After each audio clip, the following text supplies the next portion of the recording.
కుప్పంలో ఉద్రిక్తతలు చోటు చేసుకుంటున్నాయి. నిన్న వైసీపీ సోషల్ మీడియా వింగ్ మాజీ ముఖ్యమంత్రి జగన్‌కి సంబంధించిన సిపిఆర్‌ఓ శ్రీహరిని పోలీసులు అరెస్ట్ చేసిన నేపథ్యంలో, ఎందుకంటే ప్రస్తుత సీఎం పైన అనుచిత పోస్టులు పెట్టాడాయన. ఆయనతో పాటు మరో వ్యక్తిని కూడా రాప్తాడుకు చెందినటువంటి వైసీపీ కీలక నేతని కూడా పోలీసులు అదుపులోకి తీసుకోవడం జరిగింది. అయితే వాళ్ళని పోలీస్ స్టేషన్ తరలించిన సందర్భంగా అక్కడ పెద్ద ఎత్తున రాష్ట్ర వ్యాప్తంగా ముఖ్యంగా ఉన్నటువంటి వైసీపీకి సంబంధించిన నాయకులు, వీళ్ళ కార్యకర్తలు పెద్ద ఎత్తున కుప్పంకి వెళ్ళి పోలీస్ స్టేషన్ వద్ద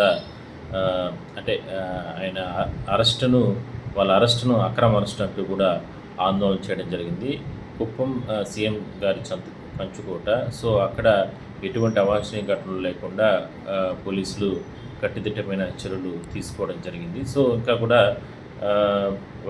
ఉద్రిక్తలు అనేది కొనసాగుతూ ఉన్నాయి. ఇవాళ వాళ్ళని జడ్జి గారి ముందు హాజరుపరిచే అవకాశం అయితే ఉంది.